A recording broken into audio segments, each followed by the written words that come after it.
ബുദ്ധിമാനായ സൂത്രന്റെ വാല് പിടിച്ച് നടക്കാനല്ലാതെ ആ തടിയനെ എന്തറിയാം. ഒരു ചാവാലി കുറുക്കനെ കൂടെ കൊണ്ടു നടക്കുന്ന ശേരുവേ മഹാനാ മഹാൻ.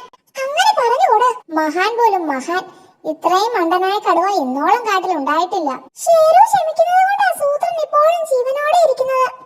ആ മണ്ടന്റെ ശവാൻ അങ്ങോട്ട് സൂത്രന് വേണ്ടെങ്കിലോ? സൂത്രൻ കീ ജയ്, ശേരു കീ ജയ്. ശേരുവിനെ പറ്റി ഒരു അക്ഷരം മിണ്ടിയാൽ നീ എന്ത് ചെയ്യുവടാ? നിരത്തി കളയും സകലതിനെയും.